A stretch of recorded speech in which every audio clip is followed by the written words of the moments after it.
합니다. 우리는 보통 인사를 이렇게 하죠. 승리합시다, 승리합시다. 그리고 헤어질 때도 네, 승리하세요라고 이야기를 하고 인사를 합니다. 그래서 정말 나의 삶에 있어서도 승리하는 삶을 살고 싶다라는 생각을 합니다. 그런데 승리를 우리가 선포하고 또 승리에 대해서 우리가 담대하게 나가는 것도 참 중요하지만 또 중요한 것은 이 부분이에요. 바로 승리의 그릇을 내가 만들어 놓는 것이라는 것이죠. 여러분, 아무리 좋은 물을 많이 부어도요, 그 그릇이 구멍이 나 있거나 금이 가 있으면 그것은 물을 담을 수가 없습니다. 물이 새어져 나가기 때문에 그렇습니다. 오늘 사도 바울은요, 본문에서 자신의 후계자가 될 디모데를 향하여서 당부한 이야기가 나오는데요, 특별히 여기에서 알 수 있는 것은 세 가지 직업을 가지고 복음과 함께 고난받는 자의 자세에 대해서 말을 하고 있습니다. 그 첫 번째가 병사가 등장하고요, 두 번째는 경기하는 자, 이 사람을 운동선수라고 부르죠. 세 번째는 농부에 대해서 나옵니다.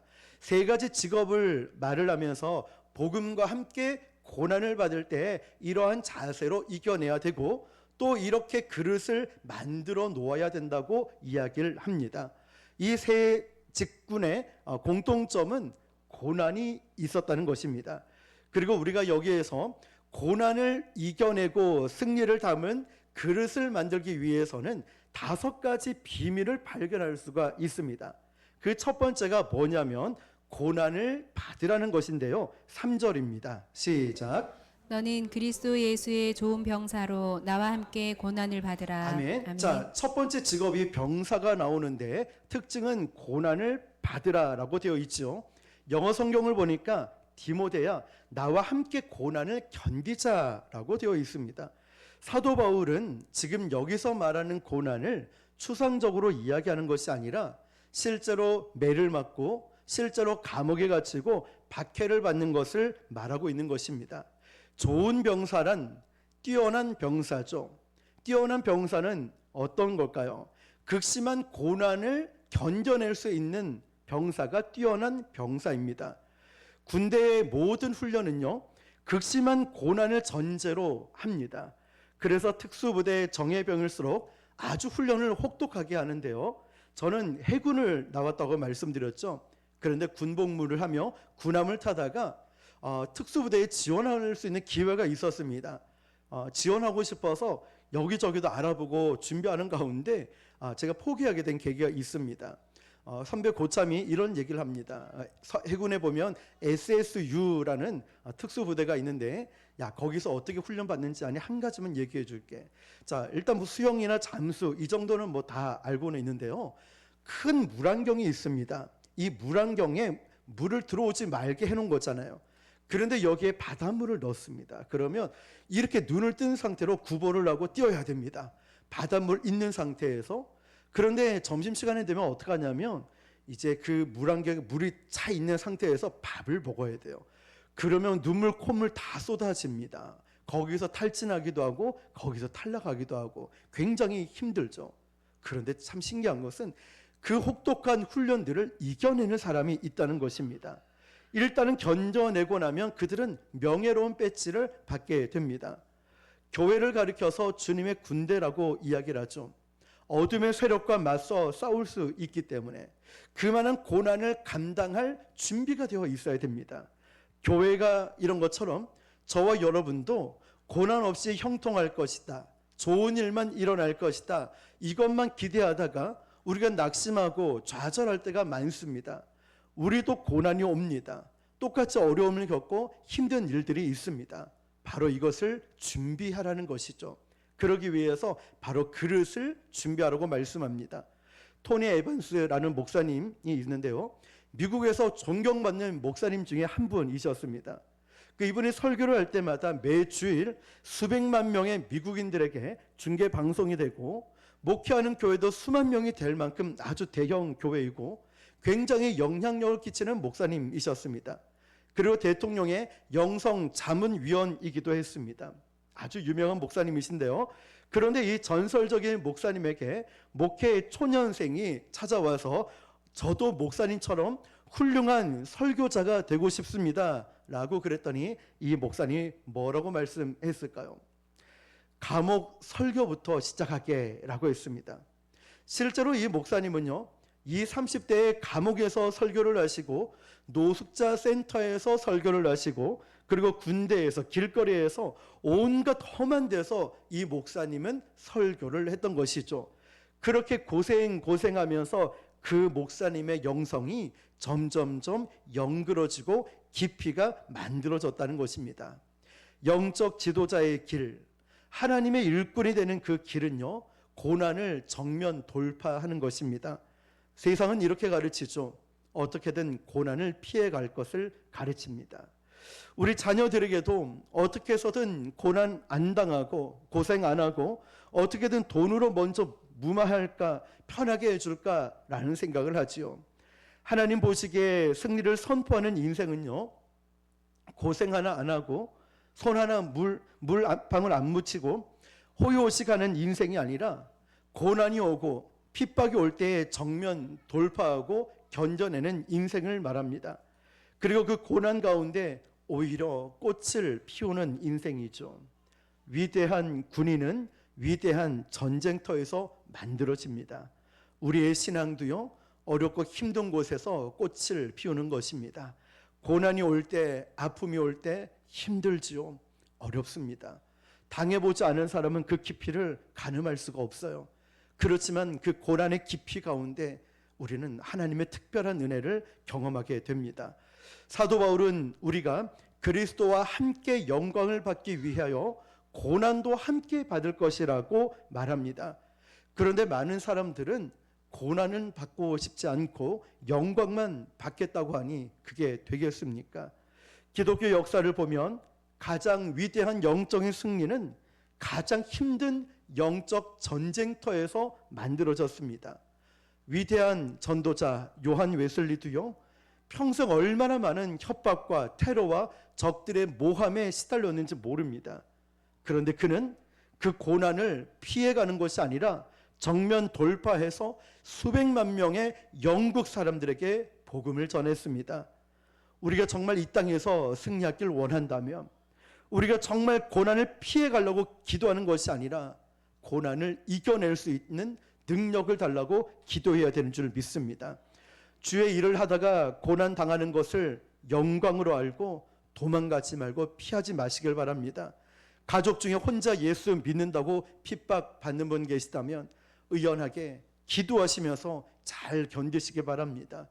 교회에서도 조금 힘들다고, 어려운 사역 잘 할 때 힘들다고 포기하지 마시고 한번 잘 견뎌내 보시기 바랍니다. 우리는 그러면 그럴수록 예수님의 마음이 느껴지는 것입니다. 하나님의 길을 가면서 처음부터 쉽고 또 영리하게 하려고 하면 나중에 힘들어집니다. 그러나 고난의 길을 묵묵히 정면 돌파하면 나중에는 오히려 더 큰 은혜와 힘을 갖게 됩니다. 우리 교회는 지금은 부교육자가 없는데요.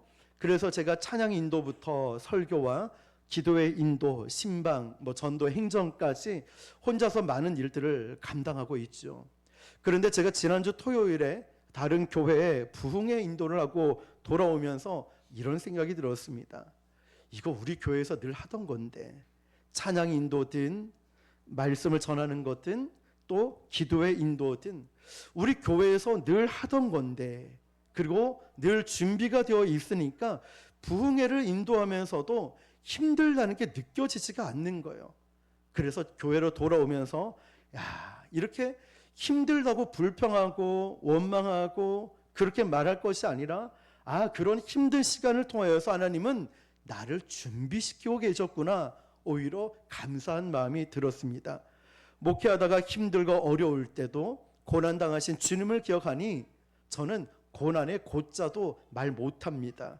고난에 화내거나 놀라지 말고 오히려 이 고난 가운데 영광으로 받아들이면 마귀가 우리를 건드리지 못합니다. 여러분, 주의 일을 하다가 힘드십니까? 어렵습니까? 바쁩니까? 왜 나만 이걸 해야 될까라는 생각 드십니까?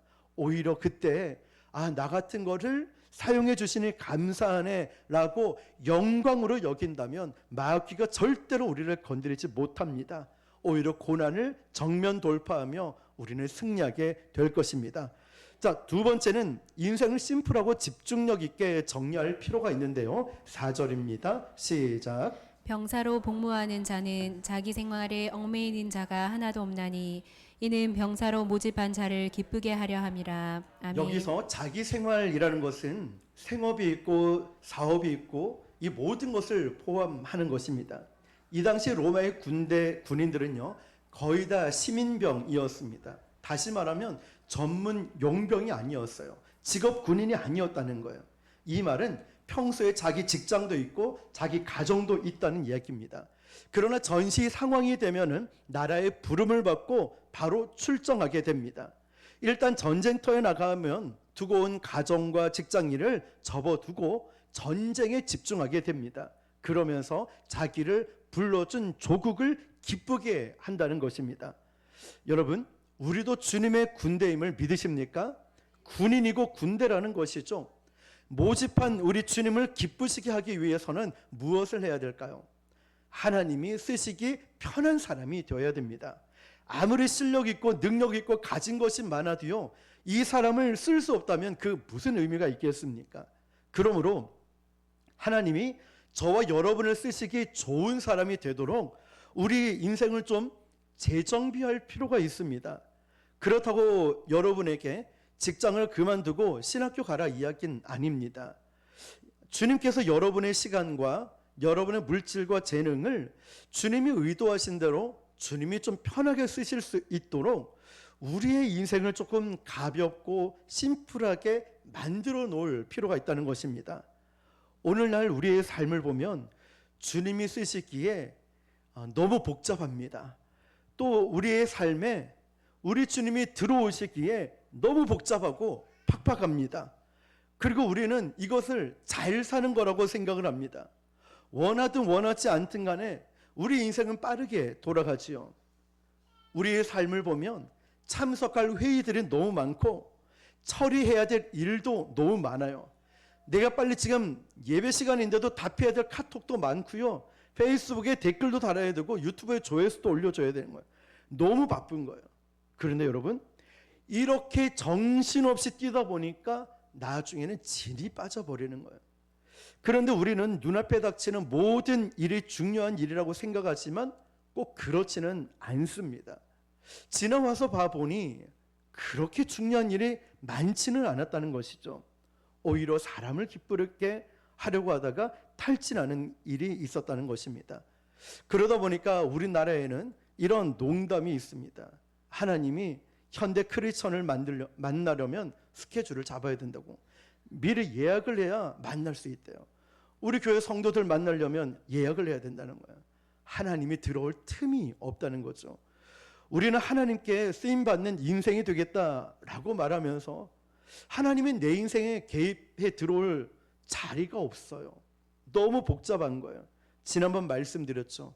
하나님 살아계심을 믿어요, 우리는. 그런데 하나님 같이 생각하는 일들이 너무 많다는 거예요. 그러다 보니 우리 마음이 늘 불안하고 늘 두려운 거예요. 마귀가 우리를 유혹할 때요, 대부분 악한 것과 선한 것 중 야, 너 선택해 이러지 않습니다. 그 정도 웬만한 크리스천들은 다 알고 있다고 마귀도 알고 있어요. 그러면 이 마귀가 즐겨 쓰는 방법이 뭔지 아십니까? 괜찮은 것을 가지고 우리 주변을 분산시켜요. 최고의 것에 집중하는 최고의 것이 뭐냐면 주님의 음성을 듣고 하나님이 주신 사명에 집중하는 것. 이 최고의 것을 놔두고 괜찮은 것을 내 옆에 두면서 집중하지 못하도록 자꾸만 시간이나 물질이나 재능이나 내 마음을 쏟게 만드는 거예요. 최고의 것을 놔두고 괜찮은 것에 쏟게 만든다는 거예요. 크리스천들이 세상에 몸담고 있는 이상 우리는 세상에서 자유로울 수는 없을 것입니다. 그렇다 할지라도 우리는 세상의 동승에서 함께 갈 필요는 없다는 것이죠. 영화 볼 거 다 보고 게임할 거 다 하고 이러면서 남들과 잡담할 거 다 하면서 우리가 어떻게 영적으로 승리할 수 있겠습니까? 세상적으로 즐길 것, 세상적인 것 다 누리면서 어떻게 영적으로 우리가 승리할 수 있겠습니까? 가장 소중한 것을 위해서라도 괜찮은 것들은 조금 정리할 필요가 있습니다. 세 번째, 하나님의 법대로 경계하는 것인데요. 5절입니다. 시작. 경계하는 자가 법대로 경계하지 아니하면 승리자의 관을 얻지 못할 것이며. 여기서 말하는 경기하는 자는요, 동네 축구하는 자를 말하는 게 아니에요. 그 나라를 대표하는 고대 올림픽 선수를 말하는 거죠. 뛰어난 자들입니다. 이 선수들이 올림픽 경기할 때 그 중세시대에 법대로 화면 내려주시면 됩니다. 경기하지 않는 자는 면류관을 잃어버릴 수 있다는 거죠. 그래서 올림픽 정신은요, 단순히 금메달을 따는 것이 목적이 아니라 정당한 방법으로 금메달을 따고 월계관을 따는 거였습니다. 그러므로 바울은요, 지금 이 정신에 입각해서 하나님의 일을 아는 사람도 하나님의 면류관을 하나님의 방법으로 따라고 말하고 있는 것입니다.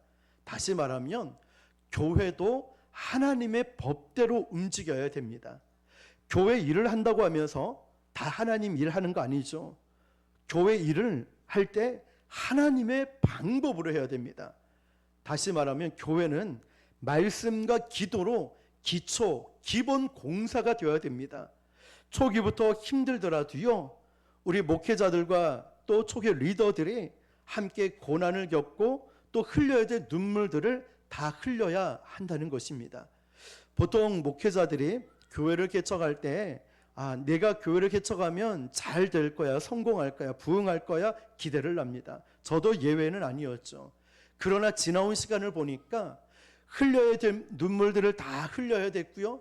그리고 기도해야 될 분량을 채워야 됐고, 전도도 해야 됐고, 말씀도 준비해야 되는, 다시 말하면 목회자로서 준비해야 될 과정들을 다 준비가 되었을 때 하나님이 일하심을 경험하게 되었다는 것입니다. 그래서 기도와 말씀으로 탄탄하게 기본기를 쌓아 올려야 그 교회는 건강한 교회가 되는 것입니다. 여러분, 덩치가 크다고 그 아이가 건강한 아이이겠습니까? 요즘 한국 아이들은요, 체격은 많이 커졌는데 체력은 저질이 되어버렸어요. 체력은 너무 바닥이 되었죠. 이거는 비정상적인 것입니다. 마찬가지로 교회 건물이 커지는 것 이상으로 중요한 것은 건강해지는 것입니다. 잊지 마십시오. 그렇다면 교회가 건강해지려면은 하나님의 방법대로 키워야 됩니다. 그래야 교회가 건강해지고 강해집니다. 저는 그래서 하나님의 방법대로 성장하는 교회를 만들기 위해서 교회는 반드시 기도해야 된다고 믿습니다. 기도를 해야 하나님의 뜻을 분별할 수가 있습니다. 교회가 작을 때도 기도해야 되지만 교회가 커져갈 때도 더 기도해야 됩니다. 하나님은 못생긴 그릇도 쓸 수 있고 작은 그릇도 쓰실 수 있습니다. 그렇지만 더러운 그릇은 쓰실 수가 없습니다. 만약 우리 인생에 잘못된 방법으로 하나님의 법이 아닌 세상적인 법으로 뭔가를 이루려고 하고 있다면 오늘부터 중단할 수 있길 바랍니다. 하나님의 방법으로 우리는 첫 단추를 잘 끼워야 우리는 승리를 담을 수 있는, 하나님이 우리에게 주시는 복을 담을 수 있는 그릇이 만들어지는 것입니다. 네 번째는 최선을 다하는 것인데요. 6절입니다. 시작. 수고하는 농부가 곡식을 먼저 받는 것이 마땅하니라. 아멘. 아멘. 자, 여기서 수고하는 농부는 영어 성경에 보니까 그냥 농부가 아니라 열심히 일하는 농부를 말합니다. 땅을 가졌다고 농부가 아니라 그 땅을 열심히 일궈야 농부가 된다는 거죠. 땅을 가지고 있는 사람은 땅 소유자이지 농부가 아닙니다. 땅을 열심히 정직한 땅을 땀을 흘려 가지고 가져와야 된다는 거죠. 자, 봄에는 씨를 뿌리고요. 여름에는 잡초를 좀 섞어내고 거름을 주고 물을 줍니다. 가을에는 추수를 하는 거죠.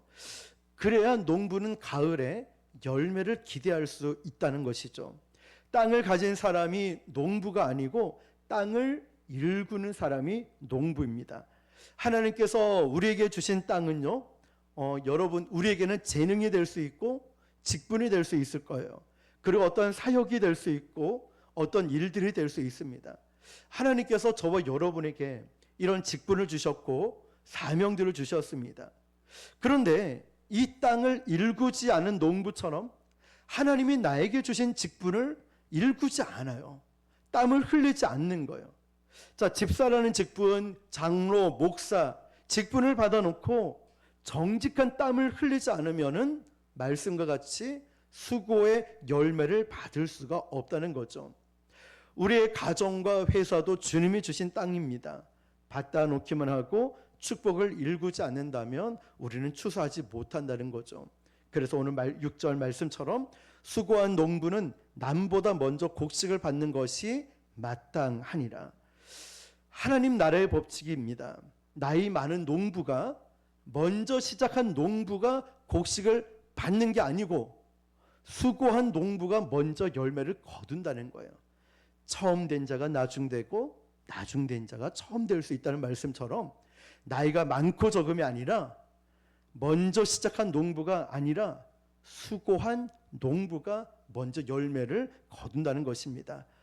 동서양의 기적 같은 부흥을 일궈낸 교회들을 가보면요, 한 방에 로또 대박 나는 그런 교회는 없었습니다. 모든 목회자와 성도들이요, 다른 교회들보다 몇 배씩 기도를 하고 몇 배나 열심히 전도하고 노력했습니다. 그 성도들이요, 한 마음 한 뜻이 되어서 늘 모여 기도하고 말씀 보면서 그 교회 부흥을 일궈낸 것입니다. 땀 흘리지 않고 된 거 아니에요. 한 방에 이루어진 것이 아닙니다. 그러므로 우리가 하나님이 주시는 복을 누리고 내가 정말 이 땅에 고난이 있지만 승리하는 삶을 살기 원한다면 우리는 남을 질투하는 것이 아니라 정직한 땀을 흘려야 됩니다. 하나님이 나에게 주신 직분을 땀을 흘리며 감당하는 것, 무슨 일을 할지라도요, 그것이 작은 일이라 할지라도 어느 구름에 비가 들었는지 모르지요. 여러분에게 주어진 그 작은 일, 여러분에게 주신 하나님의 땅입니다. 정직한 땀을 흘릴 수 있기를 바랍니다. 마지막 이제 지혜를 구하는 부분인데요, 7절입니다. 시작. 내가 말하는 것을 생각해보라. 주께서 범사에 내게 총명을 주시리라. 아멘. 자, 생각해보라 이 말은요, 그냥 스치듯이 생각하는 것이 아니라 아주 깊이 있게 본질을 파악할 때까지 묵상하라는 뜻입니다. 주님께서 주시는 총명은 하나님의 지혜를 말합니다. 사도 바울은 디모데에게 맹목적으로 어떻게 해라 주입하지 않고, 자, 내가 가르치는 이 하나님 말씀에, 자, 하나님 말씀에 비추어 보면서 너는 기도하고 네가 씨름하고 묵상하면서 너에게 필요한 지혜를 하나님으로부터 받아라라는 것이죠. 저 역시도 신학교를 가야 되나 말아야 되나 이런 찰나에 그 담당 교육자분이 기도해보고 결정해봐라. 너가 응답받아야지 라고 했죠. 맞습니다, 여러분. 우리가 어떤 일을 할 때도요, 내가 하나님의 음성을 듣는 것이 중요합니다. 솔로몬을 볼까요? 솔로몬은 그 많은 것들 중에 하나님은 내가 너에게 무엇을 해줄까라고 했을 때 그가 구한 것이 무엇이었습니까? 지혜를 구했습니다. 하나님의 지혜를 구했죠. 왜 지혜를 구했을까요? 지혜가 모든 것을, 모든 축복을 연결시키고 완성시키고 결정짓는 열쇠였다는 것이죠.